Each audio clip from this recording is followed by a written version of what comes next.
Hi everyone, I'm Sarah, and I need to tell you about the day my entire world came crashing down. I'm still shaking as I'm recording this, but I have to get this story out because what happened to me, well, it's something I never thought could happen in a million years. It was a Tuesday morning in October, and I was coming back from my usual jog around our neighborhood in suburban Dallas. You know how it is. I'd been living in the same house for 3 years, the house that had been our family home since I was 12. After Mom and Dad passed away in that car accident 2 years ago, my older sister Rebecca and I had been living there together, trying to keep their memory alive and support each other through the grief. I was feeling pretty good that morning, actually. The Texas heat was finally breaking, and there's something about that crisp fall air that just makes you feel like everything's gonna be okay, you know? I had my earbuds in, listening to some country music, and I was thinking about how maybe Rebecca and I were finally getting back to normal after losing our parents. Boy, was I wrong. When I got to the front door, I reached for my keys like I had 1,000 times before, but something felt off. I tried to put my key in the lock, but it wouldn't turn. I thought maybe I was just being clumsy. You know how it is when you're still a little out of breath from running. So I tried again. Nothing.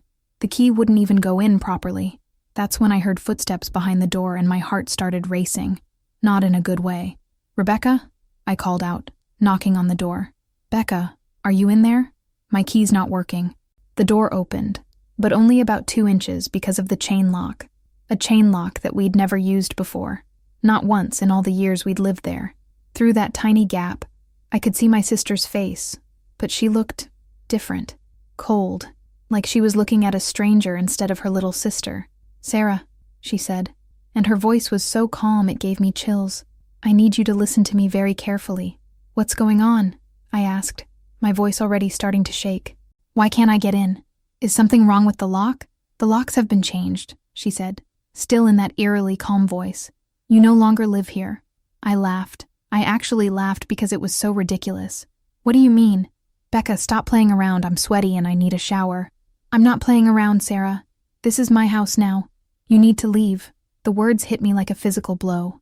I stared at her through that tiny gap, searching her face for any sign that this was some kind of sick joke, but her eyes were cold, determined. This was my sister, the same person who used to braid my hair and sneak me cookies when Mom wasn't looking, the same person who held me when I cried at our parents' funeral. "I don't understand," I whispered. "This is our house, our family home. We inherited it together." "Actually," she said, and I swear I heard a hint of satisfaction in her voice, "we didn't, and you're trespassing now. If you don't leave, I'll call the police." My legs almost gave out. I had to grab onto the door frame to keep from falling. "Rebecca, please. I don't know what's happening, but we can talk about this. Let me in so we can figure this out." "There's nothing to figure out," she said. "The house is mine. It's always been mine. You just didn't know it." And then she closed the door. I heard the deadbolt turn, and I was standing there on the porch of the house I'd called home for half my life, locked out like a stranger. I stood there for I don't know how long, just staring at that door, waiting for her to open it and tell me it was all a mistake. But she never did. Eventually, I had to accept that this was really happening, whatever this was. I've been staying at a motel for the past week, using what little money I had in my savings account, trying to figure out what the hell is going on. I've called Rebecca dozens of times, but she won't answer. I've gone back to the house, but she's had the windows covered and won't come to the door. But yesterday, something happened that changed everything again. I got a call from a lawyer, Rebecca's lawyer, and what he told me, well, that's where this story gets really crazy. If you're watching this, please hit that like button and let me know in the comments where you're watching from. I need to know I'm not alone in this.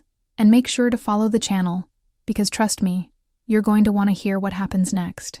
This story is far from over. So there I was, sitting in this dingy motel room that smelled like stale cigarettes and broken dreams, when my phone rang.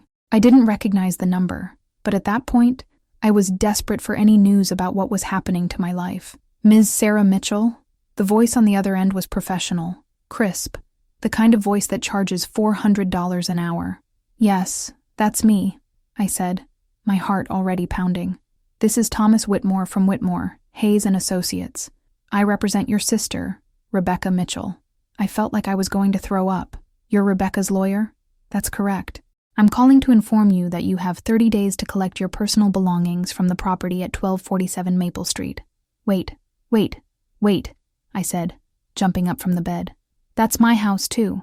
I live there. I've been living there for 3 years since college. There was a pause, and I could hear papers shuffling. Ms. Mitchell, I'm afraid there's been a misunderstanding on your part. The property at 1247 Maple Street is solely owned by Rebecca Mitchell, and has been since your parents' death 2 years ago. That's impossible, I said, my voice getting louder. We inherited that house together, both of us. I was there when the will was read. Another pause, longer this time. Ms. Mitchell, I think perhaps you should sit down. And that's when I knew. That's when I knew my whole life had been a lie. Your parents' will, he continued, left the house exclusively to Rebecca as the eldest child.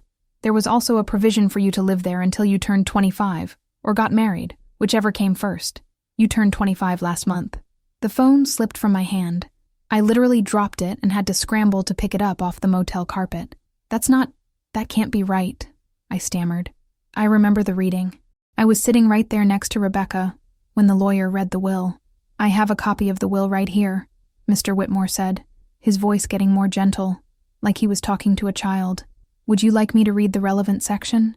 Yes, I whispered.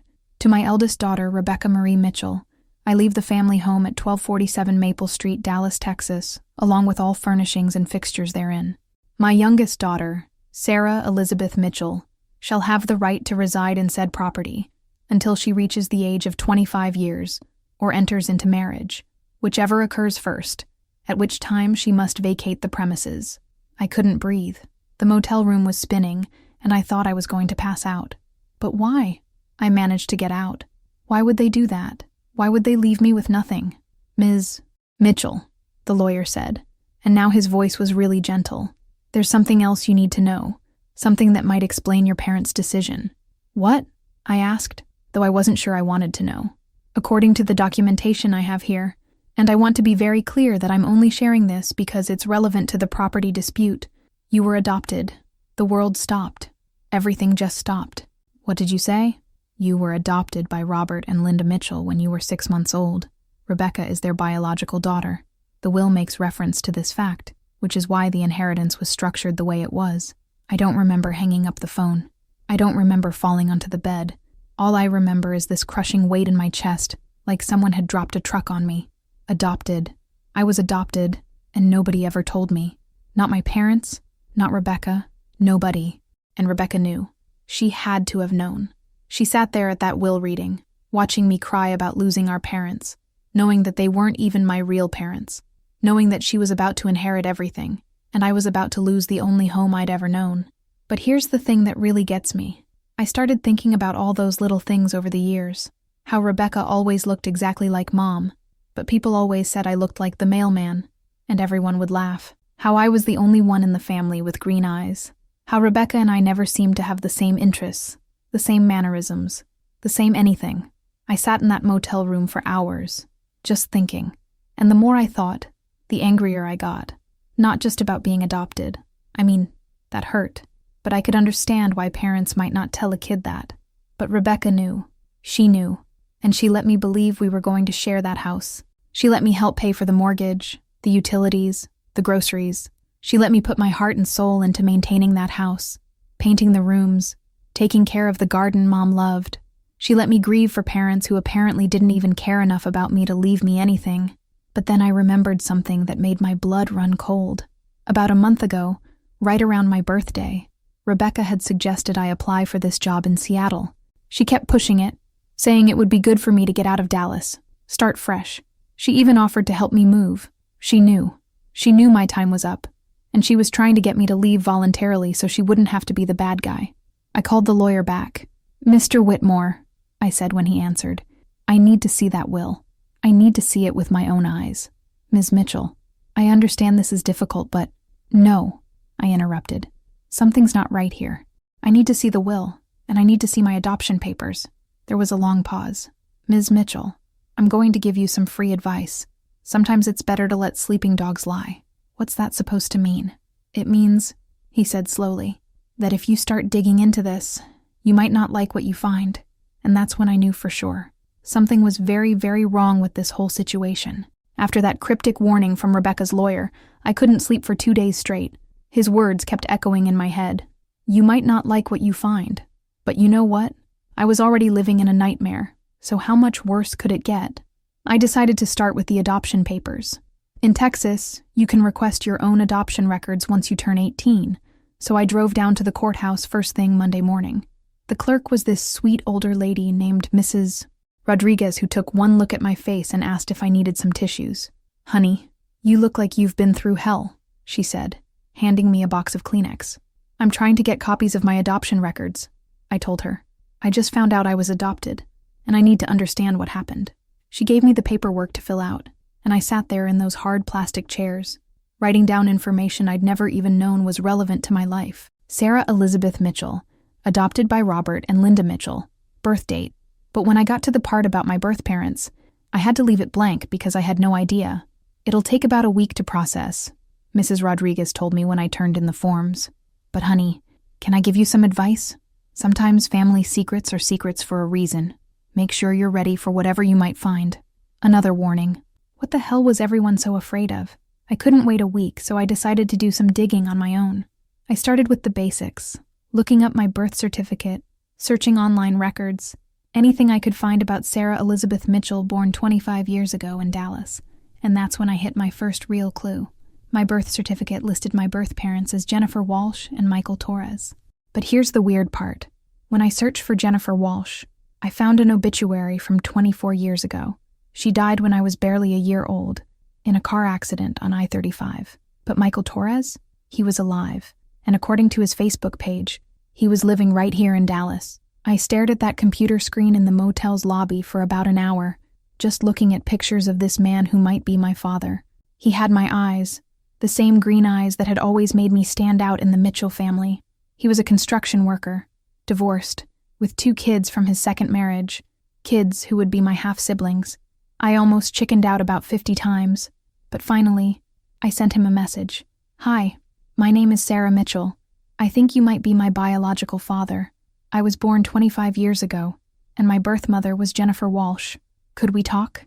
He responded within an hour. "Sarah, oh my God, I've been wondering about you your whole life. Can you meet me for coffee?" We met at a Starbucks on the other side of town. I was so nervous I thought I was going to puke, but the moment I saw him walk in, I knew. He had my eyes, my stubborn chin, even the way I gesture with my hands when I talk. "You look just like your mother," he said, and his eyes filled up with tears. "God, you're beautiful." "Tell me what happened," I said. "Tell me why I was given up for adoption." Michael, my father, took a deep breath. "Jennifer and I were young, maybe too young. We were both 19 when you were born, and we were struggling, really struggling. We were living in this tiny apartment, barely making ends meet, but we were trying to make it work because we loved you so much. So what happened? Jennifer got sick, really sick, cancer, and the medical bills. We couldn't afford them. We couldn't afford anything. The Mitchells, they were friends of Jennifer's family, and they offered to help. They said they'd take care of you temporarily, just until Jennifer got better and we could get back on our feet." My heart was pounding. "But she didn't get better." "No," he said, wiping his eyes. "She fought so hard, but she didn't make it. And after she died, I was a mess. I was 19 years old, working construction, trying to grieve my girlfriend, and figure out how to be a single dad. The Mitchells, they seemed like good people. They had money, a nice house. They could give you things I couldn't. So you signed the adoption papers?" "I signed papers," he said, and something in his voice made me look up. "But Sarah, I need you to understand something. I was told it was an open adoption. I was told I'd be able to see you, be part of your life. The Mitchells promised me that. But you never saw me again?" "I tried," he said, his voice getting angry. "I called. I wrote letters. I even went to the house a few times when you were little. But they said you were having trouble adjusting, that it would be better if I stayed away for a while. They said they'd call me when you were older. They never called." "No, they never called. And eventually, I hired a lawyer to try to get visitation rights. But the adoption was ironclad. I had no legal standing. I felt like I was going to throw up." "So you've been wondering about me all these years?" "Every single day," he said. "I drove by your school sometimes, just hoping to catch a glimpse of you. I kept track of your family from a distance. I know about your parents' accident, and I'm sorry for your loss. I know they loved you." "Did they, though?" I asked, Because they left me nothing. They left everything to Rebecca. Michael's face changed. What do you mean? I told him about the will, about being locked out of the house, about finding out I was adopted from a lawyer. By the time I finished, he was gripping his coffee cup so hard I thought it might break. That's not right, he said. That's not what was supposed to happen. What do you mean? Sarah, when I signed those adoption papers, there was a clause about inheritance. The Mitchells promised that you'd be treated exactly like their biological daughter in all legal matters, including inheritance. It was one of the conditions I insisted on. Are you sure? I'm positive. I still have copies of all the paperwork. And that's when I realized what was happening. Rebecca and her lawyer weren't just hiding the truth about my adoption. They were hiding the truth about the will. My parents didn't leave me nothing. Rebecca was stealing my inheritance. Michael drove me back to his apartment that same day, and I've never been so grateful to see a filing cabinet in my life. This man, my father, had kept everything. Every document, every letter, every piece of paper related to my adoption. I always hoped someday you'd want to know the truth, he said, pulling out a thick manila folder. I kept all of this for you. The adoption papers were yellow with age, but the words were still clear. And there it was, in black and white. The adoptive parents agree to treat the child as their natural-born child in all matters, including but not limited to inheritance, medical decisions, and family rights. This says I should inherit equally with Rebecca, I said, my hands shaking as I held the papers. It sure does, Michael said. Your mother, Jennifer, she was smart.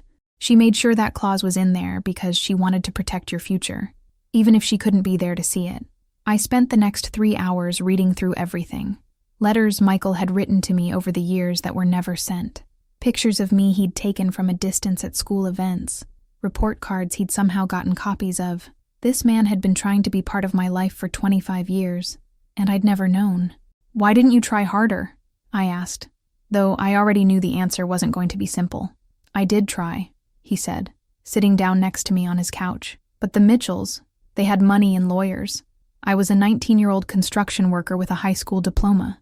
Every time I pushed, they'd threaten to move away with you, get a restraining order, whatever it took to keep me away. So you just gave up? I never gave up, he said firmly. I just changed tactics. I figured if I couldn't be in your life directly, I'd make sure you were okay from a distance. I had friends who worked at your school, people who could keep an eye on you and let me know if you ever needed anything. People were watching me. People were protecting you, he corrected. There's a difference. I thought about all those times in school when I'd gotten help I didn't expect. The mysterious scholarship that covered my college expenses. The summer job that just fell into my lap when I needed money. The car that got fixed for free when I was broke and stranded. That was you? Some of it, he admitted. I couldn't be your dad, but I could make sure you had what you needed. I started crying then. Not the angry tears I'd been crying all week, but tears of relief. For the first time in my life, I felt like someone had actually cared about me without expecting anything in return. We need to get you a lawyer, Michael said, handing me another box of tissues. A good one. If Rebecca's trying to steal your inheritance, she's not going to stop just because you found out the truth. I don't have money for a lawyer, I said. I do, he said. I've been saving money for 25 years, hoping someday I'd get to help you with college or a wedding or a down payment on a house. Consider this your inheritance from me. That afternoon, we went to see Patricia Reeves, the toughest estate lawyer in Dallas, according to Michael's friend who'd recommended her. She was this tiny woman who couldn't have weighed more than 90 pounds, but she had the kind of presence that made you sit up straight. Let me get this straight, she said, after we'd explained everything. You were adopted with a clause guaranteeing equal inheritance rights. Your adoptive parents died intestate, and your sister is claiming the house was left to her alone. That's right, I said. And you've never seen the actual will? No, just had it described to me by Rebecca's lawyer. Patricia smiled, and it wasn't a nice smile. Well then, the first thing we need to do is get a copy of that will. In Texas, wills are public record once they're probated. If there really is a will that disinherits you, we'll find it. She made some calls right there in her office, and within an hour, we had our answer. Interesting, Patricia said, hanging up the phone. Very interesting. What? Michael and I asked at the same time. There is no will. What do you mean? I asked. I mean your parents died intestate, without a will. When someone dies without a will in Texas, their estate is divided equally among their children. All their children. But Rebecca's lawyer lied, Patricia said bluntly. The house should have been split 50-50 between you and Rebecca. She's been committing fraud for 2 years. I felt like I'd been hit by lightning. So the house is half mine? The house is half yours, Patricia confirmed. And if she's been collecting rent money, or if she's made any improvements using estate funds, or if she's been living there without paying you rent for your half, she owes you money. Potentially a lot of money. How much money are we talking about? Michael asked. Patricia did some quick calculations on her legal pad. The house is worth about $400,000, so your half is worth $200,000. If she's been living there for 2 years without paying rent on your half, that's probably another $30,000 in rental value. Plus, if she's been handling your parents' other assets without giving you your share. There were other assets? Life insurance, retirement accounts, savings. I'll need to do a full investigation, but we're probably looking at Rebecca owing you close to $300,000. I couldn't breathe. $300,000. That wasn't just money. That was my parents' love for me, translated into the security they'd wanted me to have. What do we do now? I asked. Now, Patricia said, we make Rebecca Mitchell's life very uncomfortable, and we get you what's rightfully yours. Patricia didn't waste any time. Within 2 days, she'd filed papers with the court to freeze all of my parents' assets and force a complete audit of the estate. She also sent a formal letter to Rebecca and her lawyer, demanding immediate access to the house and all financial records. The beauty of this, Patricia explained, is that once we file these papers, Rebecca can't sell the house, can't take out loans against it, can't do anything with any of the assets until this is resolved. I was staying at Michael's place by then, sleeping on his couch, but it felt more like home than that motel ever had. It was weird, getting to know the man who was supposed to be my father, but also amazing. He made the worst coffee in the world, but he remembered I liked pancakes from some conversation we'd had when I was 3. He'd been paying attention to my life all these years in ways the Mitchells never had. You ready for this? He asked me Thursday morning, making his terrible coffee and burning the pancakes. I don't know, I said honestly. I'm scared. Of what? Of Rebecca.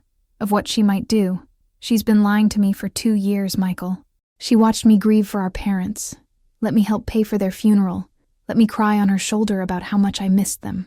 And the whole time, she was planning to steal everything from me. Some people, Michael said, they get dollar signs in their eyes and forget what really matters. But we were sisters. Or I thought we were. You are sisters, he said gently. Adoption doesn't change that. But sometimes people make choices that hurt the people they love. That afternoon, Patricia called with news. Rebecca's agreed to meet, she said. Tomorrow at 2 o'clock at my office. Her lawyer will be there too. Am I ready for this? You're ready, Patricia said. Just remember, you're not asking for charity. You're asking for what's legally yours. Friday afternoon, I put on the nicest clothes I had, a blue dress I'd worn to my parents' funeral, and walked into Patricia's office. Rebecca was already there, sitting next to her lawyer, Mr. Whitmore. She looked different somehow. Older, maybe. Or maybe I was just seeing her clearly for the first time. Hello, Sarah, she said, like we were acquaintances instead of sisters who'd shared a home for 3 years. Becca, I said, and I heard my voice crack a little. Let's get straight to business, Patricia said, sliding a folder across the conference table. These are copies of your parents' death certificates, probate records, and financial statements. As you can see, Robert and Linda Mitchell died intestate, meaning their estate should have been divided equally between their 2 children. Mr. Whitmore was flipping through the papers, and I could see his face getting paler by the minute. Furthermore, Patricia continued, we have documentation proving that Sarah's adoption included specific clauses guaranteeing equal inheritance rights. There is no legal basis for excluding her from the estate. This is all very interesting, Rebecca said, and her voice was cold as ice. But the fact remains that Sarah is not our parents' biological child. That's irrelevant under Texas law, Patricia replied.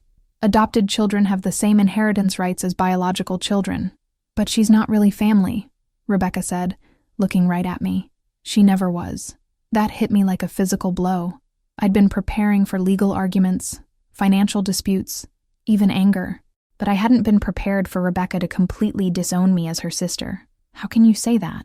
I asked, my voice barely above a whisper. Because it's true, Rebecca said. You want to know the real truth, Sarah? Mom and Dad took you in because they felt sorry for you. They felt guilty about your birth mother dying, but they never loved you the way they loved me. That's not true, I said. But even as I said it, I wondered if it was. Isn't it? Rebecca asked. Think about it. Every Christmas, every birthday, every school play. Who got the most attention? Who got the better presents? Who did they brag about to their friends? I thought about it, and the horrible truth was that she was right.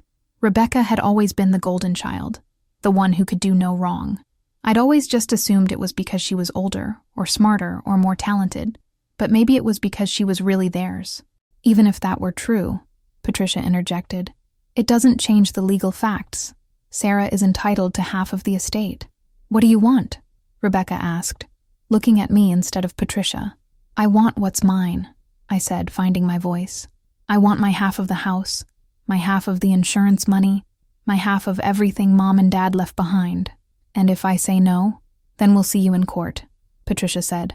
And I should warn you, Rebecca, that if we have to go to court, we'll be asking for additional damages, fraud, breach of fiduciary duty, conversion of assets. You could end up owing Sarah significantly more than just her half of the estate. Rebecca and her lawyer whispered to each other for a few minutes. Finally, Mr. Whitmore spoke up. My client is willing to offer a settlement. $25,000, cash, in exchange for Sarah signing away all rights to the estate. I looked at Patricia, who was shaking her head. Counteroffer, Patricia said. Full disclosure of all assets, immediate payment of Sarah's rightful inheritance, plus 2 years of rental payments for her half of the house. We estimate the total at approximately $300,000. Absolutely not, Rebecca said, standing up. I'm not giving her $300,000. Then I'll see you in court, I said, standing up too. And Rebecca, I'm not going away this time.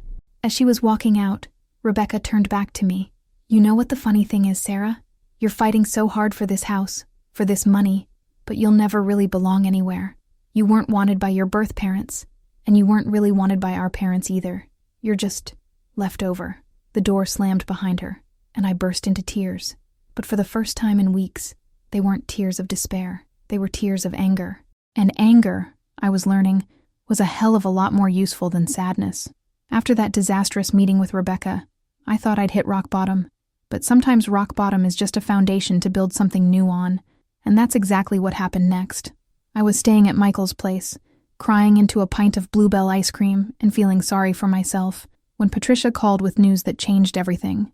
Sarah, I need you to come to my office immediately, she said, and there was something in her voice that made me sit up straight. What's wrong? Nothing's wrong, but I found something, and you need to see it in person. Michael drove me over, and when we got to Patricia's office, she had documents spread out across her conference table like she was solving a murder case. Remember how I said I was going to do a full investigation of your parents' assets? She asked. Yeah. Well, I found something interesting. Your parents didn't just have the house and their regular bank accounts. They had a trust. What kind of trust? A trust specifically set up for you, Sarah. The Sarah Elizabeth Mitchell Trust, established 6 months after your adoption. I stared at her. What do you mean? I mean your parents set aside money specifically for your future. A lot of money. And Rebecca knew about it.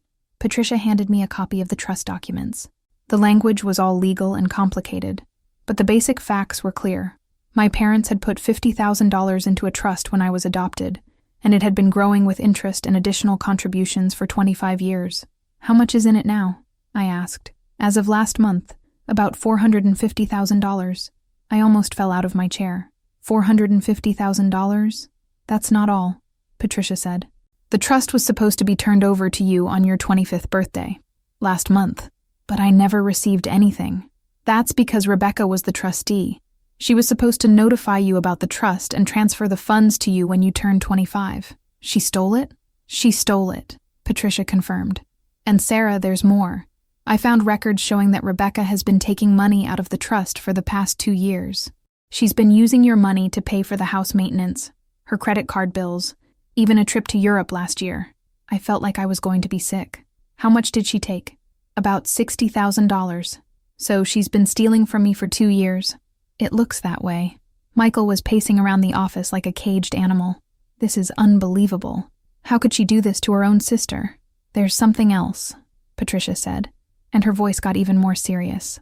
I found correspondence between Rebecca and her lawyer from right after your parents' death. They knew about the trust. They knew about your adoption rights. And they planned this whole thing. She handed me a printed email that made my blood run cold. Tom, it read, Sarah is getting suspicious about the will. We need to move faster on getting her out of the house. Maybe we can convince her to move to another city. If she finds out about the trust, we're screwed. Let me know what you think. Rebecca. And the lawyer's response. I think we should stick to the plan. If she challenges anything, we'll claim the adoption papers were never properly filed.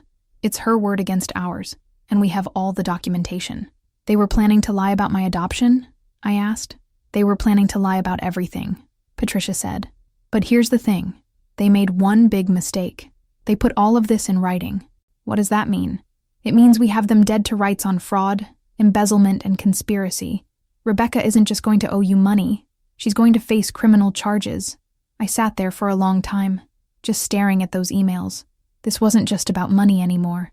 This was about Rebecca deliberately destroying my life, planning it out step by step, and then looking me in the eye and lying about it. What do we do now? I asked. Now, Patricia said, we destroy her. The next morning, Patricia filed additional papers with the court, including the trust documents and the email evidence. She also sent a formal demand to Rebecca's lawyer: return all stolen funds within 48 hours, or face criminal prosecution. But the real bombshell came that afternoon. I've been thinking about this all night, Patricia said when she called me. There's something that doesn't add up about this whole situation. What do you mean? Sarah, your parents were smart people. They were both college educated. Your dad was an accountant. Your mom was a teacher. They would have known that dying without a will would create problems. So you think there is a will? I think there was a will, and I think Rebecca destroyed it. My heart stopped. Are you serious? Think about it. Your parents set up a trust for you. They made sure your adoption papers guaranteed inheritance rights, but then they just forgot to write a will. That doesn't make sense. But how can we prove it? Leave that to me, Patricia said. I have some ideas. That evening, Michael and I were sitting on his porch, trying to process everything that had happened, when a car pulled up in front of the house. It was Rebecca, and she looked like hell. Her hair was messy, her makeup was smeared, and she was wearing the same clothes she'd had on at the meeting yesterday. Sarah, she called out, getting out of her car. Sarah, we need to talk.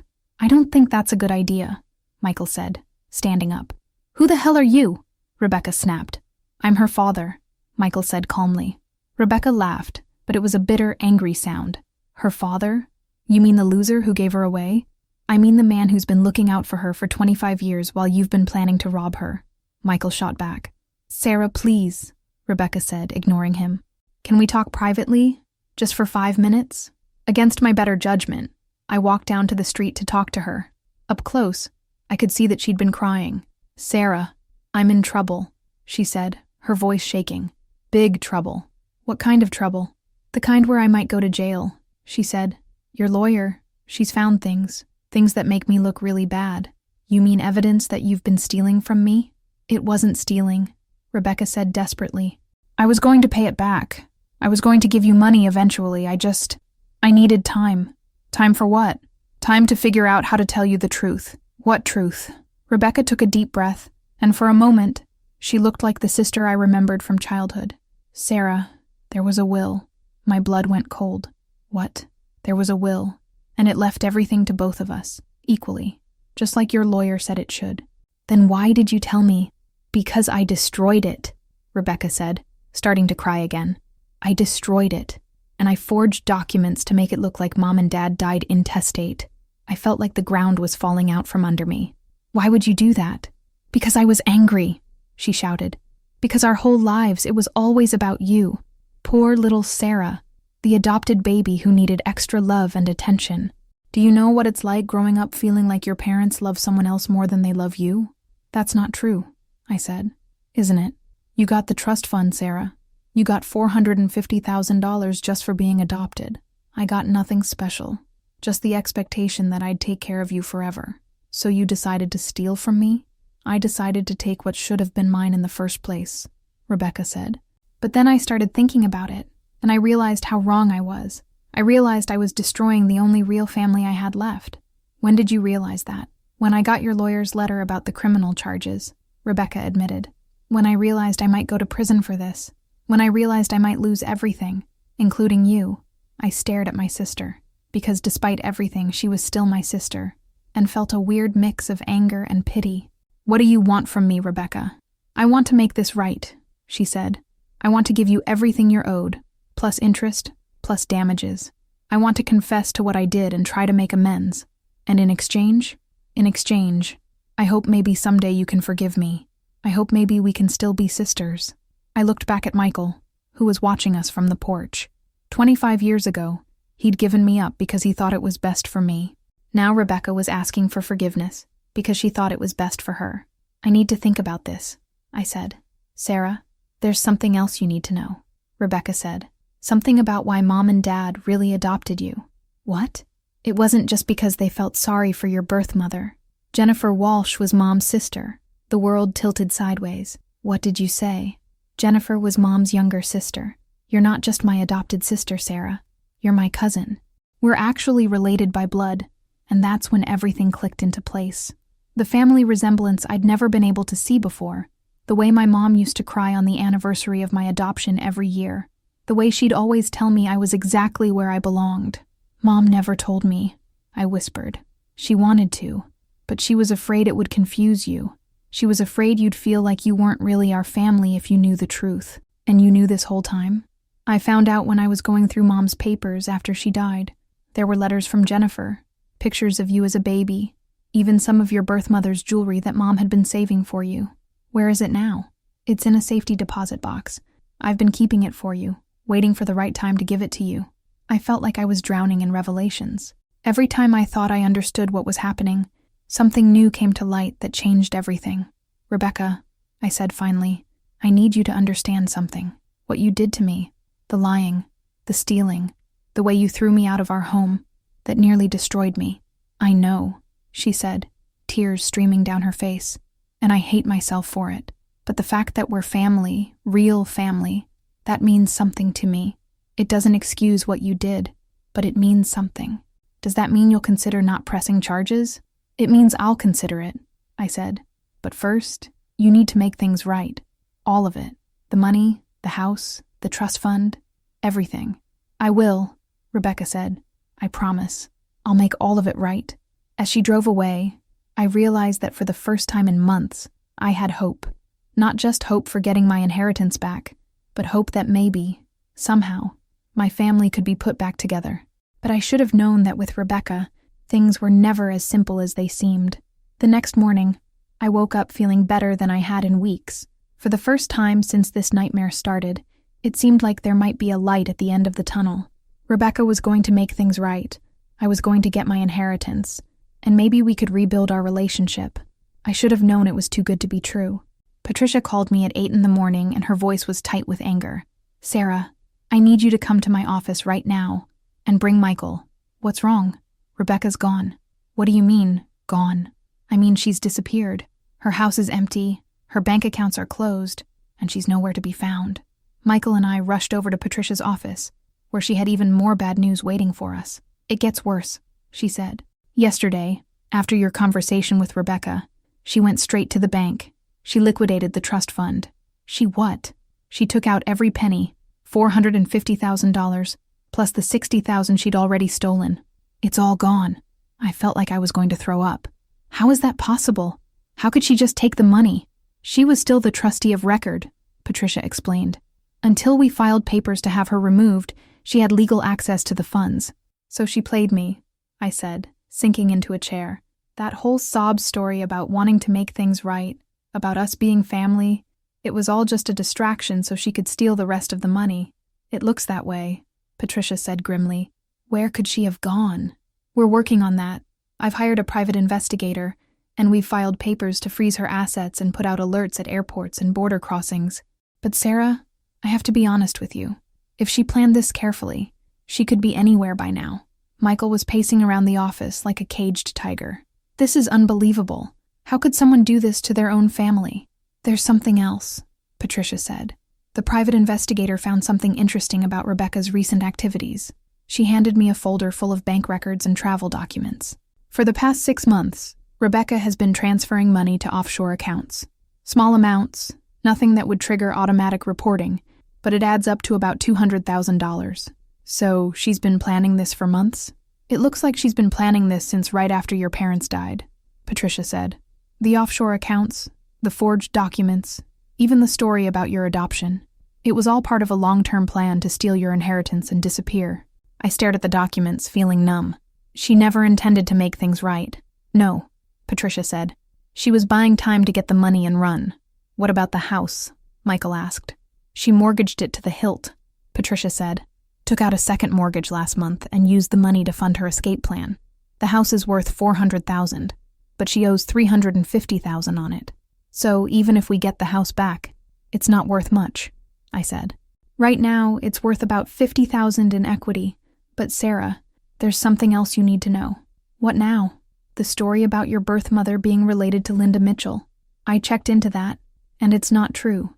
Jennifer Walsh was not Linda's sister, so that was a lie too.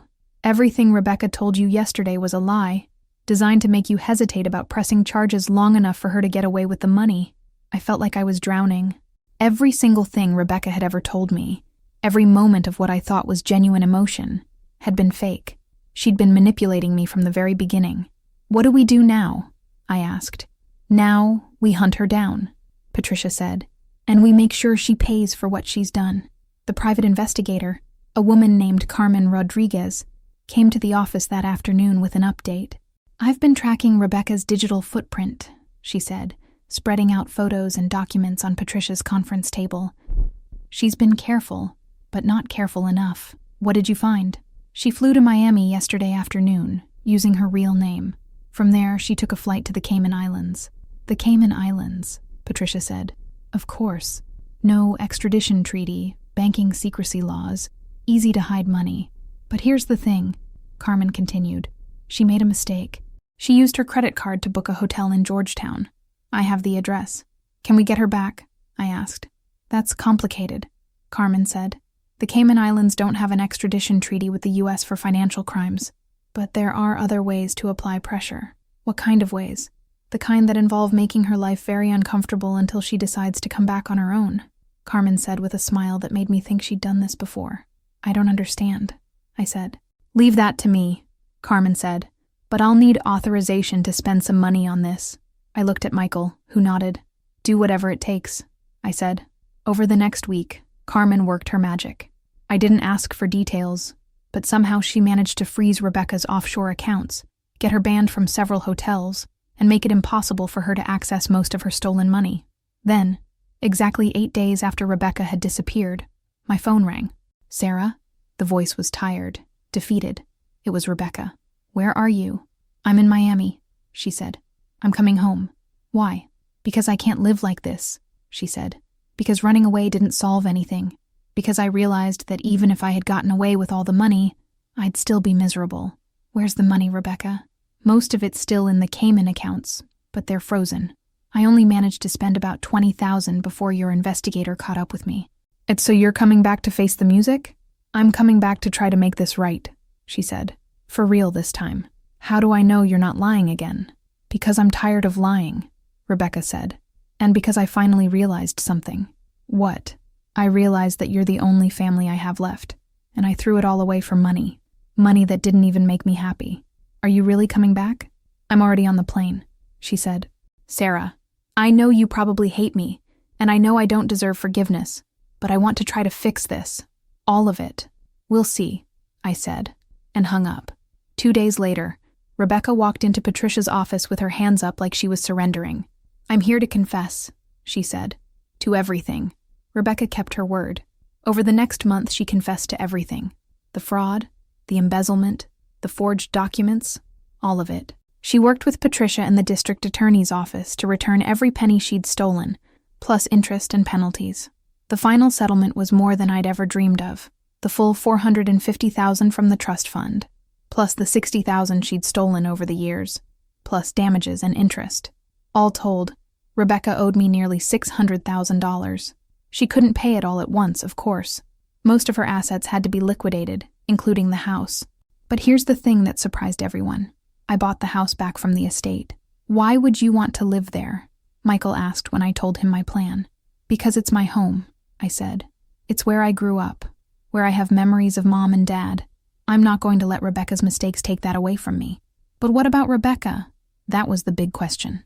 Rebecca had pled guilty to fraud and embezzlement, but because she'd cooperated fully and returned the money, She got a suspended sentence and 5 years of probation. She also had to do 1,000 hours of community service. I want to talk to her, I told Patricia the day after the sentencing. Are you sure that's a good idea? I need to, I said. I need to understand why she did all this. Patricia arranged for us to meet at her office, with her present as a mediator. Rebecca looked different, older, smaller somehow. Prison clothes will do that to a person, I guess. Thank you for agreeing to see me, Rebecca said when I walked in. I'm not here to forgive you, I said. I'm here to try to understand. I know, she said, and I'll try to explain, but I'm not sure I understand it myself. Try. Rebecca took a deep breath. Growing up, I always felt like I was competing with you for our parents' love, and I always felt like I was losing. That's not true, I said.